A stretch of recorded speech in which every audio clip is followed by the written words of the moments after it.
नमस्कार दोस्तों। आज हम एक और इम्पॉर्टेंट चैप्टर जिसमें बच्चों को बहुत समस्या आ रही है, उत्तराधिकार बनाम पुत्राधिकार, जो कि अरविंद जैन ने लिखा है। इस चैप्टर पर आज हम चर्चा करेंगे।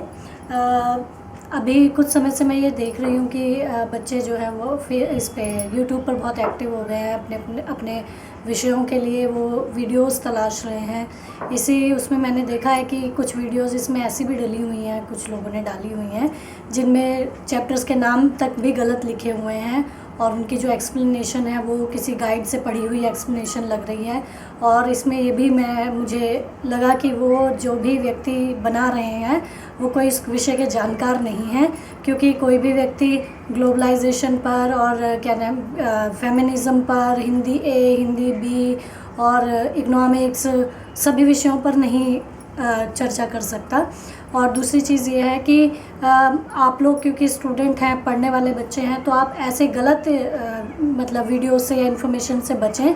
ये आपके लिए ज़रूरी होगा, क्योंकि मैंने ये भी देखा है कि कई वीडियोस में अर्थ का अनर्थ भी कर रखा है। तो आप जब भी वीडियोस देख रहे हैं तो थोड़ा सा अपने विवेक का इस्तेमाल करते हुए, समझदारी का इस्तेमाल करते हुए अपने जो आंसर्स लिखें उन चीज़ों को ही बेस बनाएं जो कि ऑथेंटिक लगे आपको।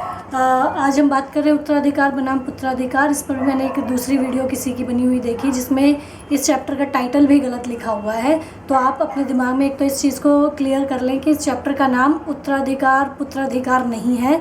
इस चैप्टर का नाम है उत्तराधिकार बनाम पुत्राधिकार। इसका अर्थ होता है कि उत्तराधिकार की बात की जा रही है। उत्तराधिकार का मतलब है कि किसी भी व्यक्ति की संपत्ति का उसके बाद जो भी वारिस होगा उसे उत्तराधिकारी कहते हैं। बनाम पुत्राधिकार का मतलब ये है कि उन्होंने इसके सामने इस शब्द को रखा है कि पुत्राधिकार के क्या, उत्तराधिकार का मतलब पुत्राधिकार है। तो इस चीज़ को अपने दिमाग में क्लियर कीजिए कि टाइटल सही होना चाहिए। ये मैं इसलिए बता रही हूँ क्योंकि एग्ज़ाम में अक्सर जब भी इस तरीके के चैप्टर्स में से कुछ पूछा जाता है तो उसमें पहला प्रश्न ये भी आता है कि पाठ का नाम और लेखक का नाम बताइए।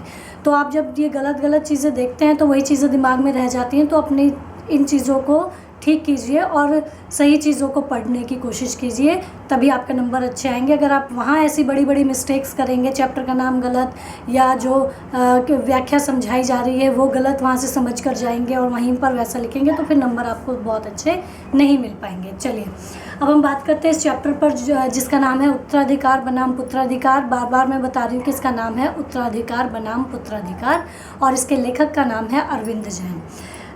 बात शुरू करने से पहले मैं आपको ये बता दूं कि ये जो चैप्टर है, ये जो उत्तराधिकार संबंधी नए कानून जो बने हैं उस कानून के बनने से पहले लिखा गया लेख है। कहने का मतलब ये है कि इसमें जितनी बातें कही गई हैं ये बातें तब कही गई हैं जब तक उत्तराधिकार से संबंधित नए कानून नहीं बने थे। तो ये जो पूरा का पूरा लेख है ये बहुत वैचारिक लेख है और समाज के एक बहुत स्ट्रॉन्ग विषय को लेकर, एक बहुत बड़े विषय को लेकर अरविंद जैन जी ने बहुत विचारोत्तेजक बातें इसमें कही हैं, जो पाठ के नज़रिए से ही नहीं हमें वैसे भी पता होनी चाहिए। और बहुत अधिक इसमें इन्फॉर्मेशंस हैं, आप इसको बहुत अच्छे से पढ़कर जाइएगा और इस पर प्रश्न आने के पूरे चांसेस भी हैं।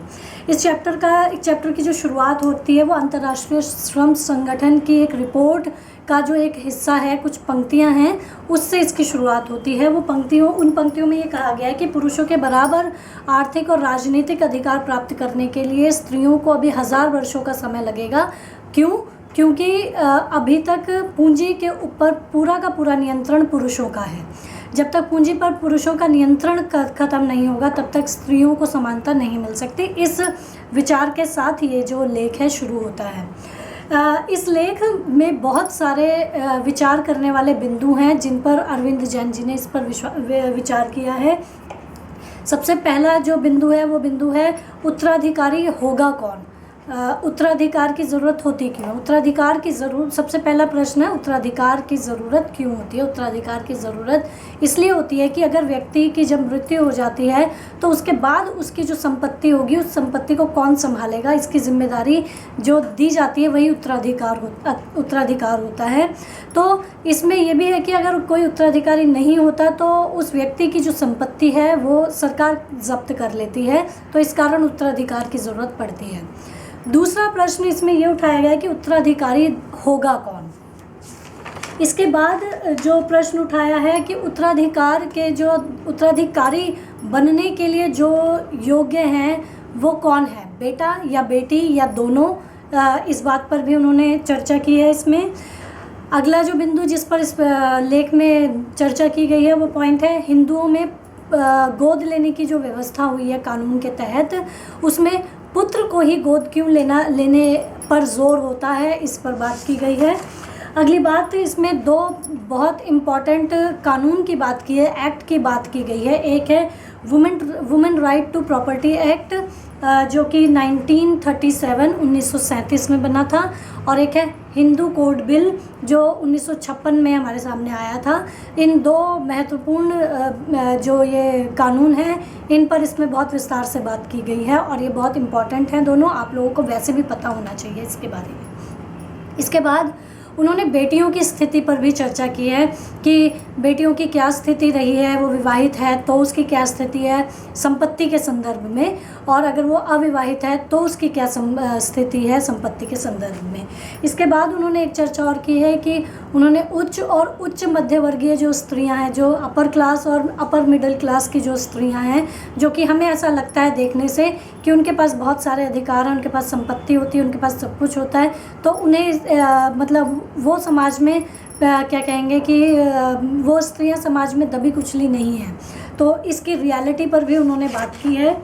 इसके साथ साथ उन्होंने स्त्री की संपत्ति पर बात की है कि संपत्ति सिर्फ पुरुष की नहीं होती, स्त्रियों की भी होती है, तो उसकी संपत्ति का अधिकारी कौन होगा, इस बिंदु पर भी, इस पॉइंट पर भी उन्होंने चर्चा की है।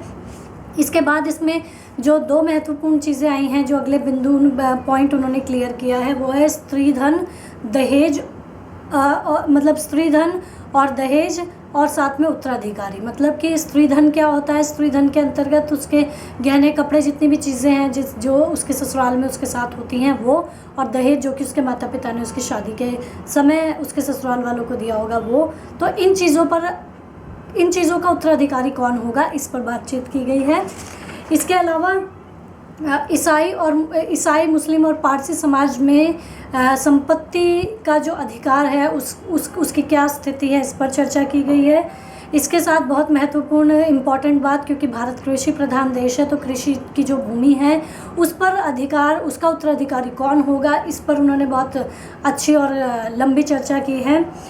इसके बाद जो विवाहित स्त्रियां होती हैं, सामान्यतः हमारे वैसे तो लड़कियों को संपत्ति का अधिकार है, लेकिन जो विवाहित स्त्रियां होती हैं उनके संपत्ति के अधिकार क्या हैं और जो ज़्यादातर नहीं दिए जाते, उनको क्यों नहीं दिया जाता, उसके पीछे जो समाज के खोखले तर्क हैं उन पर उन्होंने बात की है।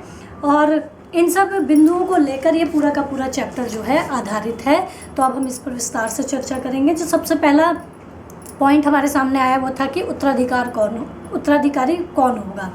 तो जो पितृसत्तात्मक समाज, हमारा समाज जो है पितृसत्तात्मक समाज है। पितृसत्तात्मक समाज पैट्रियार्की को कहते हैं, उस समाज को कहते हैं जिस समाज में परिवार का मुखिया पुरुष होता है, पूंजी पर जिसका नियंत्रण होता है वो पुरुष होता है। तो वैसा जो समाज होता है उस समाज को हम पितृसत्तात्मक समाज कहते हैं। तो पितृसत्तात्मक समाज ने उत्तराधिकार के लिए जिसको सबसे ज़्यादा क्या कहेंगे योग्य माना है, वो माना है वैध संतान को। लीगल जो बच्चा होगा वो जो है उत्तराधिकारी बनने के लिए सबसे योग्य होगा। अब ये वैध संतान क्या होगी, वैध संतान कैसे होगी, इसके लिए उन्होंने ये क्लियर किया है कि विवाह संस्था के तहत जो बच्चा पैदा होगा, मतलब विवाह जब होगा और जिन दो मतलब पुरुष और स्त्री के बीच जब विवाह होगा, उन दोनों से जो संतान उत्पन्न होगी वो वैध संतान मानी जाएगी। विवाह संस्था के बाहर जो भी संतान पैदा होगी, इसको और क्लियर करने के लिए मैं ये बता सकती हूँ, जैसे आजकल लिव इन रिलेशनशिप का बहुत ट्रेंड है, लोग बिना विवाह के भी साथ में रहते हैं, तो उन संबंधों से जो बच्चा पैदा होगा वो वैध संतान नहीं मानी जाएगी। और इन संबंधों को नाजायज़ संबंध या अनैतिक संबंधों की कैटेगरी में रखा गया है। और इन संबंधों से जो संतान उत्पन्न होती है उन्हें अवैध या नाजायज़ संतान कहा गया है। तो ऐसी संतान जो कि विवाह संस्था के बाहर पैदा हुई है, विवाह संस्था के तहत पैदा नहीं हुई है, उस संतान को उत्तराधिकारी बनने का कोई अधिकार नहीं माना है पितृसत्तात्मक समाज ने। विवाह संस्था के तहत जो संतान पैदा हुई है वो जो संतान होगी उसको वैध संतान माना गया है। इसमें ये भी क्लियर किया गया है कि जो इस तरीके के जो विवाह संस्था के बाहर बच्चे जन्मते हैं उन बच्चों का पिता की संपत्ति पर कोई अधिकार नहीं होगा। हाँ, लेकिन माँ की जो संपत्ति होगी उस पर उनका बराबर अधिकार होगा। माँ की संपत्ति का मतलब है कि जो भी उसकी माँ के पास है उस पर उस बच्चे का पूरा अधिकार होगा। तो पितृसत्ता ने और ये जो कानून बने हुए हैं इन्होंने ये बात बहुत अच्छे से क्लियर कर दी कि अगर अवैध संतान होगी या नाजायज़ संतान होगी तो वो सिर्फ स्त्री की जिम्मेदारी होगी, वो पुरुष की जिम्मेदारी नहीं होगी। यानी कि वैध संतान है तो वो पुरुष की होगी और जो अवैध संतान है वो स्त्री की होगी। ये बात यहाँ अरविंद जैन जी ने बहुत अच्छे से क्लियर की है। इसके साथ साथ जो अवैध संतान होगी उन्होंने ये भी कहा है कि वो संपत्ति में कोई अधिकार नहीं मांग सकती अपने पिता से। हाँ, लेकिन गुजारा भत्ता मांग सकती है। तो पिता का दायरा सिर्फ इतना रहेगा उस बच्चे के लिए, इतना रहेगा कि वो उसको गुजारा भत्ता दे दे, उसी से उसका जीवन चलेगा। इसके साथ साथ कि जो वो है स्त्री है जो अवैध संतान की माँ है, उस माँ को गुजारा भत्ता भी नहीं दिया जाएगा। क्यों? क्योंकि वो उस पुरुष की पत्नी नहीं है।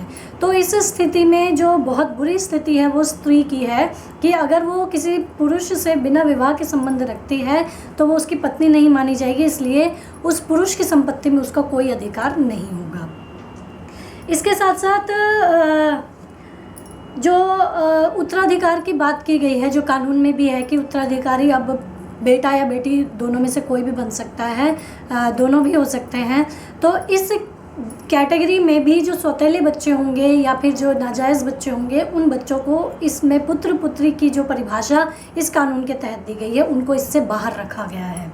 और अगर ऐसा होता है कि कोई तलाकशुदा स्त्री है और वो क्या कहते हैं या फिर विधवा है और वो पुनर्विवाह कर लेती है तो भी उसका जो है जो संयुक्त परिवार जो उसका मृतक पति है जो पहले नहीं अब है, उसकी संपत्ति में उसका कोई अधिकार नहीं होगा, ना ही उसकी संतान का उस पर कोई अधिकार होगा।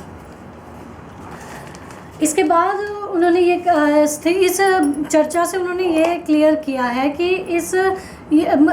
इस पूरी स्थिति में होगा क्या कि जो पुनर्विवाह के बाद जो संतान होगी उसका अपने पिता से कोई लेना देना नहीं होगा। जो पुराना मतलब पहले जो उनके पिता होंगे, तो क्या होता है कि और जो नए जिस घर में वो पुनर्विवाह कर रही है विधवा होने के बाद पहले पति को छोड़कर, तो वो जो दूसरा पति होगा उसकी संपत्ति में भी उस बच्चे का कोई अधिकार नहीं होगा। तो इस स्थिति में ये क्लियर किया है अरविंद जैन ने कि हमारा जो समाज है वो दूसरी पत्नी को तो एक्सेप्ट कर लेता है लेकिन वो दूसरे बच्चों को एक्सेप्ट नहीं करता है। तो यहाँ पर ऐसे बच्चों की स्थिति बहुत ज़्यादा दुखदायी होती है जो ना इधर के रहते हैं ना उधर के रहते हैं और फिर उनके लिए आगे मतलब जो एक आधार की ज़रूरत होती है वो उससे भी आधार विहीन हो जाते हैं। इसके बाद वो ये भी कहते हैं कि ये वैध संतान और ये उत्तराधिकार का जो ये पूरा मामला है, इसी के कारण जो है जो ये कानून बने हुए हैं, इसी के कारण जो ये विवाह संस्था है ये और मजबूत है भारतीय समाज में और इसी आधार पर ये विवाह संस्था जो है आज भी कायम है। इस पूरी स्थिति में वो ये कह रहे हैं कि जो उत्तराधिकार पुरुष पर, क्योंकि पुरुष का पूंजी पर पूरा का पूरा अधिकार है, तो इसीलिए स्त्री की जो स्थिति है वो उत्तराधिकारी पैदा करने के लिए रही है। तो इस स्थिति में उन्होंने स्त्री की जो स्थिति है वो घरेलू गुलाम के समान मानी है कि जिस तरीके से पहले गुलाम हुआ करते थे और वो मालिक की आज्ञा का पालन किया करते थे, उसी तरीके से स्त्रियों की जो स्थिति है वो घरेलू गुलाम की तरह है। उसका काम घर के कामकाज करना है और साथ में उत्तराधिकारी को जन्म देना है। तो इस स्थिति में उन्होंने जो उसकी स्थिति है वो घरेलू गुलाम के समान मानी है। अब प्रश्न आता है दूसरा पॉइंट जो उन्होंने रखा है कि उत्तराधिकारी बेटे होंगे या बेटी होगी। इस पर उन्होंने बात की है कि सबसे पहली बात तो उन्होंने यही बोली है कि जो विवाह संस्था से उत्पन्न बच्चे होंगे वही उत्तराधिकारी हो सकते हैं। तो दूसरी चीज़ ये है कि उत्तराधिकारी होने के लिए ये माना गया है समाज में कि उत्तराधिकारी बेटे ही हो सकते हैं। ये मानसिक तौर पर लोगों ने माना हुआ है। इसके पीछे ये तर्क दिए गए हैं कि बेटियां उत्तराधिकारी नहीं हो सकती। क्यों? क्योंकि बेटियां जो हैं वो पराई होती हैं, वो किसी और के घर ब्याही जाती हैं, तो उसका पिता की संपत्ति पर कोई अधिकार नहीं होना चाहिए। इसके साथ साथ वो ये भी मानते हैं कि हम कन्यादान कर देते हैं, हम दहेज दे देते हैं, तो इसलिए उसका संपत्ति पर कोई अधिकार नहीं होता, जबकि ये बहुत खोखला तर्क है जिसके पीछे कोई आधार नहीं है। अगर उसकी शादी में जो खर्च किया जाता है तो उससे उसको आगे अगला जो घर है, जिस घर में वो ब्याही जाती है, उस घर में उसको सामाजिक आर्थिक आधार या संरक्षण मिल जाएगा, इसकी कोई गारंटी नहीं होती है। दूसरी बात ये कि भारतीय संदर्भों में जब हम बेटियों की स्थिति पर चर्चा करते हैं तो अरविंद जैन ने इस स्थिति पर बहुत दुख व्यक्त किया है कि पहले क्या होता था कि स्त्रियों बेटी जब पैदा होती थी तो उसको पैदा होते ही मार दिया जाता था, लेकिन अब आधुनिक युग में स्थिति थोड़ी बदल गई है। अब क्या होता है कि अब अल्ट्रासाउंड करा लिया जाता है, तकनीकी विज्ञान ने इतनी तरक्की कर ली है कि अगर पहले से ही पता चल जाता है कि बेटी होने वाली है तो उसे पहले ही मार दिया जाता है, तो उसे जन्म लेने का भी अधिकार नहीं दिया जाता। और बाई चांस अगर बेटी पैदा होती भी है, आप लोग क्योंकि अभी दिल्ली जैसे शहरों में या बड़े शहरों में जो बच्चे पढ़ रहे हैं उनके लिए बात थोड़ी सी उनको लगेगा कि नहीं ऐसा तो नहीं होता, हमारे घर में तो हमारी बहनों को बहुत अधिकार हैं और ऐसा कुछ भी नहीं है। लेकिन अभी भी भारत में बहुत सारी जगह ऐसी हैं जहाँ पर ये स्थिति आज भी कायम है। तो हम क्योंकि ये जो स्थिति जिस स्थिति में हम जी रहे हैं ये बहुत छोटी सी जगह है, बहुत बड़ा स्केल अभी भी ऐसा बाकी है जहाँ पर ये सब चीज़ें अभी भी होती हैं। और इस बात को मैं आगे बढ़ाते हुए ये बताना चाहूँगी कि ऐसी स्थिति में जब अगर लड़की पैदा हो भी जाती है तो माँ बाप को पूरी ज़िंदगी भर यही चिंता रहती है कि उसको जब तक शादी नहीं उसकी कर देते कि अब इसका दहेज जुटाना है, अब इसके लिए सामान जुटाना है और ये तो एक बोझ है। इस तरीके की मानसिकता अभी भी भारतीय समाज में मौजूद है।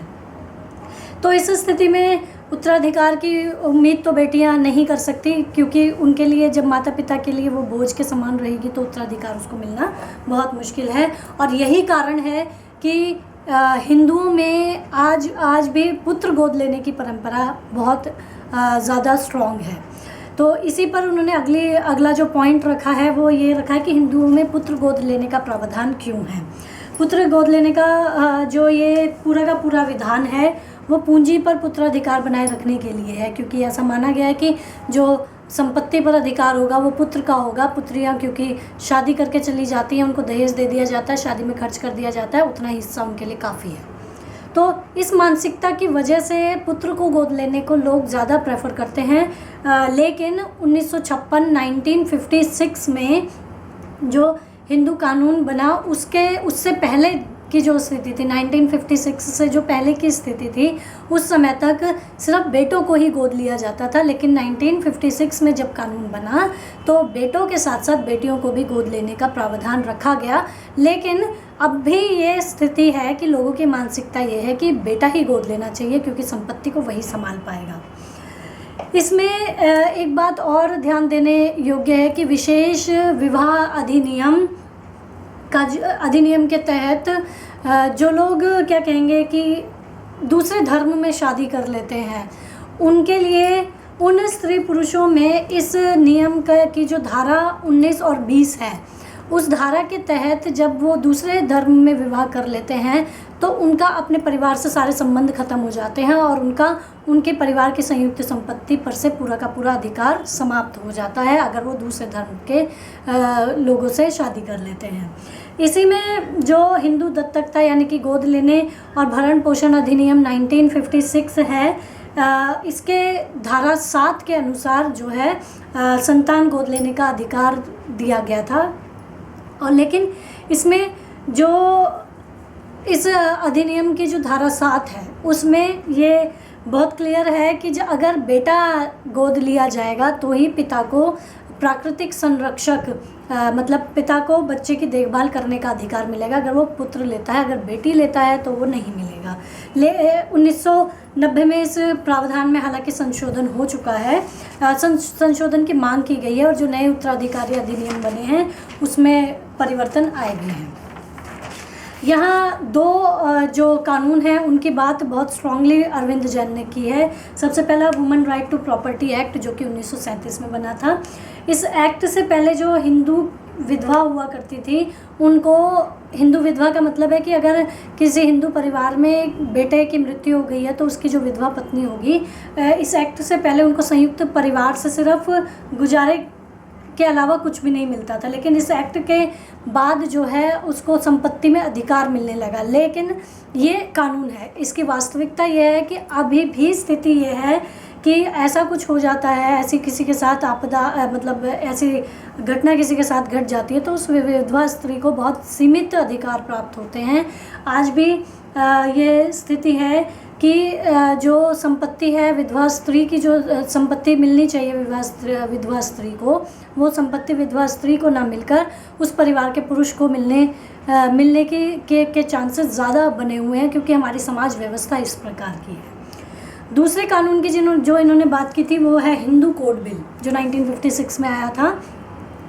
आज़ादी के बाद, वैसे आज़ादी से पहले ही 1941 से इस पर चर्चा चल रही थी। 1948 में आज़ादी के बाद जो हमारे कानून मंत्री डॉक्टर भीमराव अंबेडकर थे, उन्होंने इस बिल को पेश किया था। इसका नाम था हिंदू कोड बिल। इस बिल की बहुत इसके क्या कहते हैं विरोध इसका हुआ, और इसका विरोध ये कहकर किया गया कि अगर हम ये बिल लेकर आते हैं तो इस बिल से जो भारतीय समाज है उसका मूल ढांचा ढह जाएगा। इसका विरोध क्यों हुआ था? इसका विरोध इसलिए हुआ था कि हिंदू कोड बिल में स्त्रियों को संपत्ति का अधिकार दिया गया था, विधवा स्त्रियों को स्पेशली, कि उनको भी संपत्ति पर पूरा अधिकार मिलना चाहिए। तो क्योंकि पुरुष समाज है, पुरुष वर्चस्ववादी समाज है, तो स्त्रियों को इस तरीके का अधिकार देकर उनकी स्थिति मजबूत करना, उनको क्या कहेंगे, हिंदू जो समाज का ढांचा है उस ढांचे का टूटना नज़र आया। तो इसका खूब विरोध हुआ था। इस विरोध के कारण डॉक्टर भीमराव अंबेडकर बहुत ज़्यादा निराश हुए और इसी कारण उन्होंने अपने पद से इस्तीफ़ा भी दे दिया था।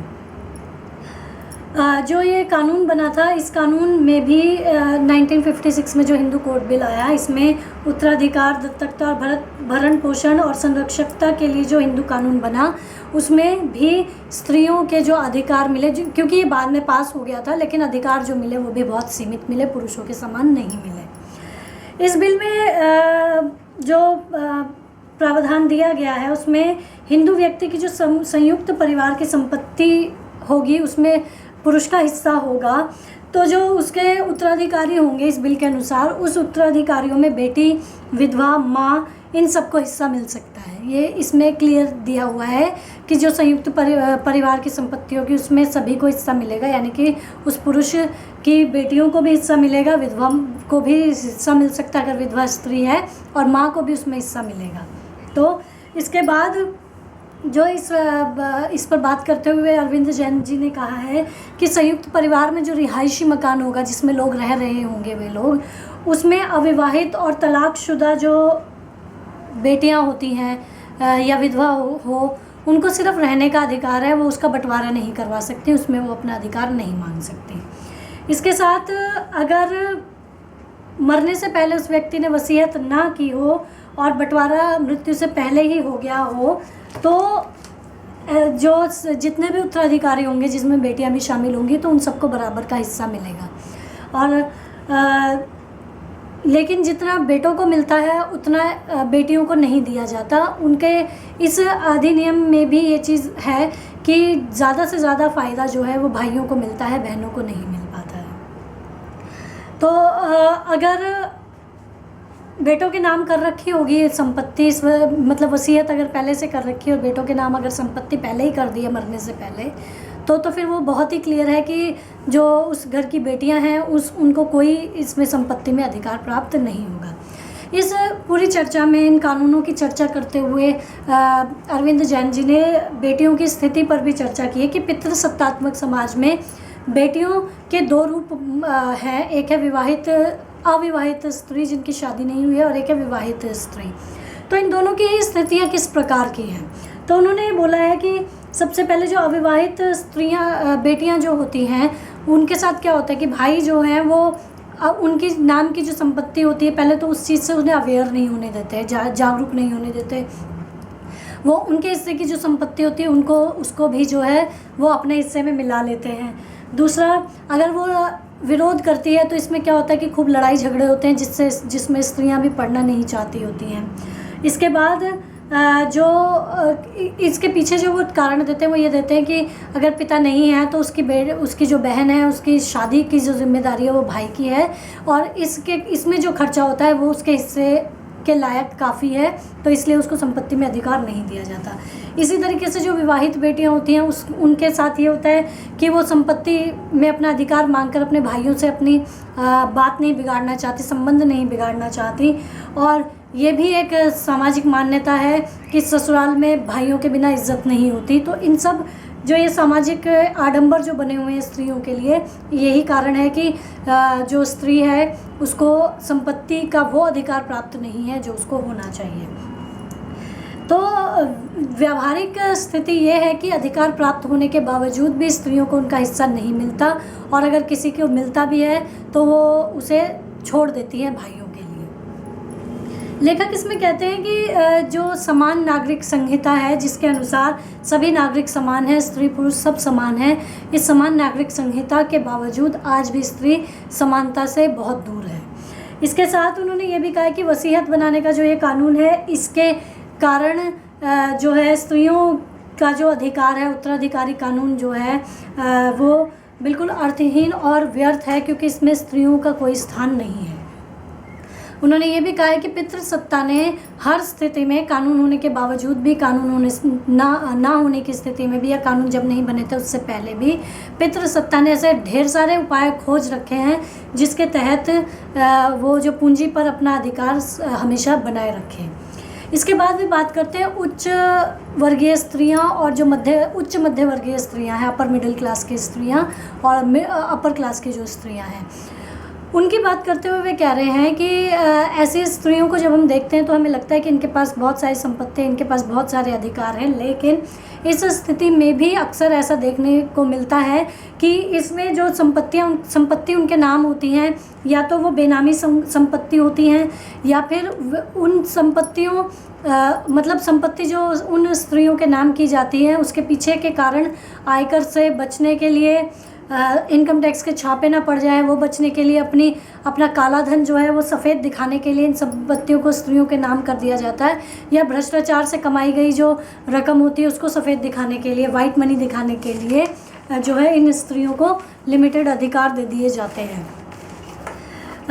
इसके बाद वो कह रहे हैं कि स्त्री को उत्तराधिकार पुरुष की मृत्यु के बाद मिलता है।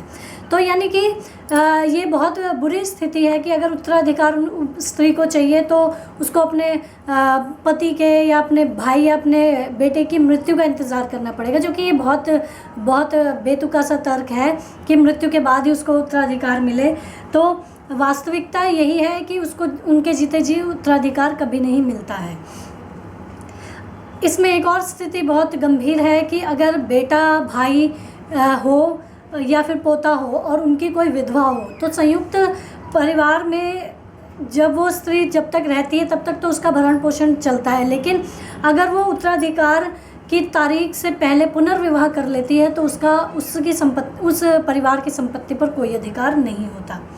ऐसी स्थिति में परिवार को बचाए रखने के लिए जब विधवाओं वाली स्थिति जब आती है तो ये बात क्योंकि कानून में है कि उनको पूरा का पूरा संपत्ति में अधिकार है, तो उस परिवार की संपत्ति को बचाए रखने के लिए भारतीय समाज में होता क्या है कि उस विधवा स्त्री की शादी उसके देवर या जेठ से करा दी जाती है, शादी करा दी जाती है। चुन्नी उड़ाना हमारे समाज में ये टर्म चलती है, इसे करेवा प्रथा कहा जाता है। तो इस प्रथा के तहत उस घर की स्त्री उस घर में ही रह जाती है और वो संपत्ति भी उन्हीं लोगों के पास रह जाती है। ये कानून बनने के बावजूद की स्थिति है। इसमें ये जो अधिनियम बना हुआ है उत्तराधिकार का अधिनियम, इसकी जो धारा 25 है, इसके तहत ये भी कहा गया है कि अगर पति जो है वो हत्या में शामिल है, स्त्री की हत्या में शामिल है या हत्या करने के लिए उकसाने में शामिल है, तो वो व्यक्ति उत्तराधिकारी नहीं हो सकता। लेकिन वास्तविकता ये है कि बहुत सारे लोग तो शादी करते हैं, अपनी पत्नियों को मार डालते हैं, उसके बावजूद उसकी संपत्ति पर भी उनका अधिकार होता है और ख़ुद की संपत्ति पर भी अधिकार होता है, और दूसरी शादी करने के लिए भी वो लोग तैयार रहते हैं। तो कुल मिलाकर ये बातें इसमें कही है उन्होंने कि इन पॉइंट्स के अंतर्गत कही है कि कानून अपनी जगह है, लेकिन वास्तविकता कानून से बिल्कुल भिन्न है। अगला जो पॉइंट उन्होंने उठाया है वो उठाया है कि स्त्री की संपत्ति क्या होगी और फिर उसका उत्तराधिकारी कौन होगा। यहाँ पर बात की गई कि अगर उसकी मृत्यु हो जाती है, स्त्री की मृत्यु हो जाती है, तो उसके बाद जो उसकी संपत्ति होगी वो उसके बच्चों के पास जाएगी। और अगर वो स्त्री जो है उसके बच्चों के पास जाएगी, अगर वो स्त्री निसंतान है, उसके बच्चे नहीं हैं, तो उसकी जो संपत्ति है उसका उत्तराधिकारी जो होगा वो उसका पति होगा। और अगर पति जो है ऐसे किसी स्कैंडल में फंसा हुआ है कि वो हत्या का दोषी पाया गया है या हत्या की साजिश में है या फिर वो हत्या करने के लिए उकसाने में शामिल है, तो इन स्थितियों में जो पति के कानूनन वारिस होंगे उनको उसकी संपत्ति जो है ट्रांसफ़र कर दी जाएगी। और अगर उस व्यक्ति के कानूनन वारिस भी नहीं है, मतलब मृतक पत्नी के पति के कोई कानूनन वारिस नहीं है, तब जाके उस स्थिति में वो सारी की सारी संपत्ति जो है वो लड़की के माता पिता के पास जाएगी। अब यहाँ पर एक और मुद्दा उन्होंने उठाया है, स्त्री धन क्या होता है। स्त्री धन कहलाता है कि स्त्री के गहने, कपड़े और उसकी अन्य चीज़ें जो भी उसके पास जिंदा रहते हैं उसके पास होती है। तो दहेज निरोधक अधिनियम है 1961 जो सभी धर्मों की जो स्त्रियां हैं उन पर समान रूप से लागू होता है। इसमें इस अधिनियम की 19 नवंबर 1986 में इस अधिनियम की जो धारा 6 है उसके अनुसार अगर स्त्री धन मिलने से पहले या फिर विवाह के होने के 7 साल के अंदर अस्वाभाविक ढंग से किसी स्त्री की मृत्यु हो जाती है या उसे मार दिया जाता है, तो उसका जो स्त्री धन होगा जिसके अंतर्गत उसका दहेज या उसके कपड़े, गहने जो भी उसके पास है वो सारी चीज़ें उसके बच्चों को मिलेंगी। और अगर उसके बच्चे नहीं हैं तो उसके माता पिता को उसकी ये वाली संपत्ति, स्त्री धन और दहेज का जो भी सामान है वो उसके माता पिता को मिलेगा। इसके लिए माता पिता जो है, अब ये इसके अंदर क्या पेच है कि पति भले ही हत्या में शामिल हो, उसके बावजूद पति के दोषी करार जब तक उसको नहीं मिलेगा, चाहे उसमें कितने ही साल क्यों ना लग जाए, तब तक माता पिता को उसकी संपत्ति नहीं मिलेगी, अपनी बेटी की संपत्ति नहीं मिलेगी। तो इसके लिए क्या करना पड़ता है कि माता पिता को तब तक इंतज़ार करना पड़ता है जब तक वो पुरुष जो है दोषी साबित नहीं हो जाता, और ये एक बहुत लंबा प्रोसेस है। इसमें क्या होता है कि इसमें होता क्या है कि दोषी होने तक का उनको इंतज़ार करना पड़ता है, तो ये बहुत लंबा प्रोसेस होता है। तो इस स्थिति में क्या होता है, रियलिटी ये है कि बहुत लंबे इंतज़ार के बाद रो धोकर माता पिता जो है वो घर में बैठ जाते हैं और वो संपत्ति वहीं की वहीं रह जाती है। इसी के साथ साथ जो स्त्रियां मतलब पति से अलग हो जाती हैं किसी भी कारणवश, या फिर क्या कहेंगे कि पति की मृत्यु हो जाती है और वो विधवा स्त्री जो होती हैं, उसमें भी ये होता है कि संपत्ति का, क्योंकि उसका अधिकार होता है संयुक्त संपत्ति पर, तो लोग उसे देना नहीं चाहते होते हैं। तो उस स्थिति में क्या होता है, उस स्थिति को काफ़ी प्रताड़ना झेलनी पड़ती है, उसके साथ बहुत बुरा व्यवहार किया जाता है। तो कुछ समय तक तो वो झेलती है, उसके बाद जब उसकी सहन शक्ति ख़त्म होने लगती है तब वो क्या करती है कि वो सब कुछ छोड़ छाड़ के अपने मायके चली जाती है। तो ये रियलिटी है, कानून बनने के बावजूद भी ये स्थिति हो जाती है। और इसके पीछे कारण क्या है, इसके पीछे अरविंद जैन जी ने जो कारण बताया वो ये बताया कि कानून जो न्यायिक प्रक्रिया है, एक तो वो बहुत खर्चीली है, बहुत खर्चा उसमें होता है, जिसको उठा पाना स्त्री के लिए या मृतक स्त्री के माता पिता के लिए बहुत मुश्किल होता है। और जो सालों तक लंबा केस चलता है, लंबा इंतज़ार करना पड़ता है, उसके कारण ही जो है स्त्रियां अपने संपत्ति के अधिकार से वंचित हैं। यही इसके पीछे कारण उन्होंने बताया है। इसके साथ साथ उन्होंने मुस्लिम, ईसाई और पारसी स्त्रियों का पारसी समाज में जो उत्तराधिकार का कानून है उस पर बात की है। उन्होंने ये कहा है कि यहाँ भी जो स्थिति है वो बहुत अच्छी नहीं है, यहाँ भी भेदभावपूर्ण जो क्या कहेंगे रवैया है वो अपनाया गया है।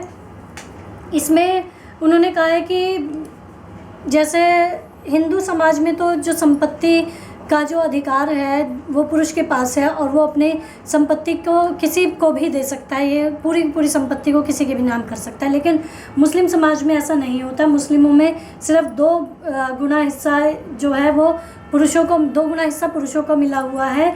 और जैसे जब वसीयत करने की बात आती है तो मुस्लिम पुरुष अपनी संपत्ति का 1/3 हिस्सा ही वसीयत कर सकता है। इसमें जो है व्यक्ति ईसाई और पारसी जो समाज है उसमें जो व्यक्तिगत संपत्ति होगी उसमें जो वसीयत करने के जो अधिकार हैं उस पर कोई प्रतिबंध नहीं है। यानी कि मुस्लिम समाज में एक प्रतिबंध है कि 1/3 जो हिस्सा होगा उसकी वसीयत की जा सकती है। ईसाई और पारसी समाज में ऐसा नहीं होता है। अब एक इम्पॉर्टेंट चीज़ है, कृषि और किराए की जो संपत्ति है उस पर किसका उत्तराधिकार होगा। अब ये कृषि की बात इसलिए आई है क्योंकि भारत कृषि प्रधान देश है और बहुत सारे लोगों के पास कृषि की भूमि होती है, ज़मीन होती है। तो उस स्थिति में वो कह रहे हैं कि वो जो संपत्ति होगी, वो जो ज़मीनें हैं, कृषि की ज़मीनें हैं, उस पर किसका उत्तराधिकार होगा। तो इस पर कोई विशेष कानून इसमें नहीं बना हुआ है और क्योंकि कानून नहीं बना हुआ है तो ये राज्य सरकारों के दरअसल अंडर आती है। तो राज्य सरकारों ने इस पर अपने हिसाब से कानून बनाए हुए हैं और यही कारण है कि इसमें कृषि जो भूमि है उसमें जो पूरा का पूरा अधिकार है, उत्तराधिकार का जो ज़िम्मा है वो पुरुष को दिया गया है। इसके पीछे तर्क ये है कि उन्होंने ये माना है कि जो कृषि संबंधी जो ज़मीन है, भूमि है, उसकी देखरेख पुरुष जो है स्त्रियों से बहुत बेहतर कर सकते हैं। राज्य सरकार का मामला होने के कारण यहाँ पर ये जो उत्तराधिकार कानून है ये यहाँ पर लागू नहीं होता। इसमें ये माना गया, इसमें भी जो ये क्या कहेंगे कृषि की जो भूमि है उस पर जो अधिकार होगा या किराए पर या पट्टेदारी पर जो ज़मीन दी जाती है उसका जो अधिकार है उसमें जो प्राथमिकता है वो पुरुष को दी गई है। वो पुरुष को पितृसत्तात्मक सोच होने के कारण ही दी गई है। इसमें अगर पुरुष वारिस नहीं हो, अगर मतलब मान लीजिए किसी की कृषि की भूमि है और उसका बेटा नहीं है और वो उसकी मृत्यु हो जाती है तो क्या होता है कि जो विधवा उसकी होगी उसको ये अधिकार प्राप्त होंगे उसके मरने के बाद, लेकिन वो भी पूरी ज़मीन उसे नहीं मिलती, उसका कुछ हिस्सा ही उस विधवा स्त्री को मिलता है। हाँ, इसमें बहुत इम्पॉर्टेंट बात यह है कि कृषि की जो भूमि होगी उसमें बेटियां और बहनें शामिल नहीं होती हैं। इसमें कुछ राज्य जो है वो अपवाद स्वरूप है, मतलब जैसे पंजाब है, हरियाणा है, उत्तर प्रदेश है, हिमाचल प्रदेश है। इसमें जो है विधवा स्त्रियों को कुछ अधिकार प्राप्त हैं पर पूरे भारत में ऐसा नहीं है। लेकिन जहाँ भी ये अधिकार दिए भी गए हैं वो अधिकार भी बहुत सीमित अधिकार है, तो उन अधिकारों से बहुत कुछ होता नहीं है। अच्छा, इसके बाद जब पुनर्विवाह की स्थिति आती है, जब मृत्यु हो गई है पति की और पुनर्विवाह की स्थिति आती है तो वापस से उस परिवार के जो पुरुष होते हैं वो संपत्ति जो है, जो भी अधिकार मिला है उस स्त्री से लेकर उस परिवार के पुरुषों को दे दी जाती है। इसके बाद उन्होंने 2 बातें कही हैं कि विवाहित जो स्त्रियां होती हैं उन्हें क्यों संपत्ति का अधिकार नहीं दिया जाता। उसके पीछे कृषि भूमि की मैं बात कर रही हूँ कि कृषि भूमि में विवाहित स्त्रियों का कोई स्थान नहीं है उत्तराधिकार में। तो उसके पीछे उन्होंने 2 बातें कही हैं। इसके पीछे एक तो समाज की ये सोच है कि अगर लड़की को अधिकार दिया जाएगा, विवाहित स्त्री को अधिकार दिया जाएगा तो वो जो संपत्ति होगी वो किसी और परिवार का हिस्सा हो जाएगी, क्योंकि उसका जो विवाह है वो किसी और परिवार में हुआ है। इसकी वजह से क्या होगा, जो कृषि की भूमि होगी उसके बहुत छोटे छोटे हिस्से हो जाएंगे, जो कि गलत बात है। और जबकि बात ये भी है कि वो छोटे छोटे हिस्से पुरुष भी कर सकता है, लेकिन ये चीज़ जो है पुरुषों पर लागू नहीं होती, ये मानसिकता सिर्फ स्त्री पर लागू होती है। वो कहते हैं, दूसरा तर्क वो ये देते हैं मतलब विवाहित स्त्री को कृषि में अधिकार ना देने के, कि जो उनका विवाह किया गया है उसमें उनको बहुत कुछ दिया जा चुका है जो उनके लिए इनफ है। तो वो यही बात कहते हैं कि ये जो है बहुत जायज़ चीज़ नहीं है और ये गलत मानसिकता है कि दहेज दे दिया तो उसका संपत्ति से अधिकार समाप्त, क्योंकि दहेज की जो रकम होती है, दहेज जो भी है वो परिवार को दिया जाता है, स्त्री को नहीं दिया जाता, और उससे उसका कोई आधार मजबूत नहीं होता, उसके पास कोई संपत्ति सुरक्षित नहीं होती। इसके बाद मतलब वो इस निष्कर्ष पर पहुंचते हैं कि ये जो बेटियां होती हैं उनको ना तो पिता के घर से कुछ मिलता है, ना ही उसे ससुराल के पक्ष से बहुत कुछ मिलता है। तो स्त्री की जो भारतीय समाज में स्थिति है वो पितृसत्ता के कारण बहुत असुरक्षित है। इसमें एक चीज़ और उन्होंने बताई है कि जो कृषि की भूमि होती है उसमें एक हदबंदी होती है कि भाई इतनी ज़मीन रख सकता है, उसके अतिरिक्त जो भूमि रखी जाएगी उसके पीछे भी जो कानून बनाए हैं, संबंधी जो कानून बनाए हैं, उसमें बेटे को एक इंडिविजुअल यूनिट माना गया है कि अगर किसी कृषक के पास बालिग बेटा है तो वो अतिरिक्त भूमि रख सकता है उस बेटे के नाम से, लेकिन अगर बालिग बेटी है तो उसको ये अधिकार नहीं है। तो ये सारी चीज़ें जो हैं ये यौन भेदभाव है, ये लैंगिकता के आधार पर, जेंडर के आधार पर भेदभाव हमारे समाज में है कि संपत्ति में भी जो अधिकार दिए जाएंगे वो भी जेंडर आधारित होंगे कि पुरुष है, बेटा है तो उसको इतने अधिकार हैं, बेटी है तो उसको अधिकार के नाम पर छलावा है या बहका दिया जाता है। बस इतना मात्र इसमें कहा गया है। इस यौन भेदभाव के कारण ही ये जो कानून जितने भी संपत्ति के लिए बने हुए हैं इनको बार बार चुनौती मिलती है। अब इस सारी चर्चा के बाद अरविंद जैन जी जिस निष्कर्ष पर पहुँचे और मैं भी जिस निष्कर्ष पर पहुँची हूँ वो निष्कर्ष इस प्रकार हैं कि उत्तराधिकार संबंधी जो कानून बने हैं उन कानूनों की जो जड़ में पुरुष वर्चस्ववादी सत्ता है, यानी कि पितृसत्ता इसके पीछे काम करती है, क्योंकि हमारा समाज पितृसत्तात्मक समाज है, इसलिए वो स्त्री को इस लायक नहीं समझता कि वो संपत्ति को संभाल सकेगी और संपत्ति में उसका अधिकार होना चाहिए। इसके साथ साथ परिवार और पूंजी पर जो पूरा का पूरा नियंत्रण पुरुष ने कायम किया हुआ है वो उस नियम के कारण होने के मतलब उस नियंत्रण के कायम रहने के कारण ही समाज और राज्य सत्ता में स्त्रियों की जो भूमिका है वो बहुत कम है। इसके बाद ही उन्होंने ये बात कही है कि जब तक ये उत्तराधिकार कानून है और ये जो तमाम उत्पादन के साधन हैं, जितने भी प्रोडक्टिव काम होते हैं और जो स्त्री का रिप्रोडक्टिव सिस्टम है, यानी कि उसका शरीर और उसकी कोख जिससे वो बच्चे को जन्म देती है, जब तक इन सब चीज़ों पर पुरुषों का नियंत्रण रहेगा, पुरुषों का अंकुश इस पर रहेगा, तब तक स्त्री मुक्ति की कल्पना हम नहीं कर सकते। तब तक फेमिनिज़्म या नारीवाद के जितने भी एजेंडे हैं, जितने भी नारे हैं, वो सारे के सारे खोखले साबित होते हैं। उन्होंने ये बोला है कि पूंजी का बंटवारा मतलब पितृसत्ता ये मानती है कि जो पूंजी का बंटवारा है वो स्त्रियों के साथ नहीं होना चाहिए, स्त्रियों को इसमें अधिकार नहीं मिलना चाहिए। पितृसत्ता ये मानती है कि समानता का जो अधिकार है वो समान व्यक्तियों के साथ होना चाहिए, स्त्री के साथ नहीं, पुरुष का स्त्री के साथ नहीं। तो इस सारे चर्चा के बाद ये बात निकल कर सामने आती है कि कितने ही कानून बन जाएं, कितने भी नियम बन जाए, इन नियमों को तब तक लागू नहीं किया जा सकता। ये नियम ग्राउंड लेवल पर बहुत अलग तरीके से काम करते हैं और ये कानून जिन किताबों में लिखे गए होते हैं उन किताबों में ये बिल्कुल अलग होते हैं। इस मतलब कानून और उसकी रियलिटी पर अरविंद जैन ने प्रकाश डाला है इस लेख के माध्यम से। तो उत्तराधिकार बनाम पुत्राधिकार का मतलब यहाँ ये है कि क्या उत्तराधिकार को भारतीय समाज में, पितृसत्तात्मक समाज में उत्तराधिकार का मतलब पुत्राधिकार अपने आप ही मान लिया गया है कानून होने के बावजूद। तो यहाँ उन्होंने क्लियर किया है कि उत्तराधिकार का मतलब पुत्राधिकार नहीं है, उत्तराधिकार का मतलब उत्तराधिकार है जिसके अंतर्गत पुत्र और पुत्री दोनों ही आते हैं। बहुत बहुत धन्यवाद और उम्मीद करती हूँ कि आपको समझ में आया होगा। इससे संबंधित कोई प्रश्न हो तो आप मुझसे कमेंट बॉक्स में पूछ सकते हैं। धन्यवाद।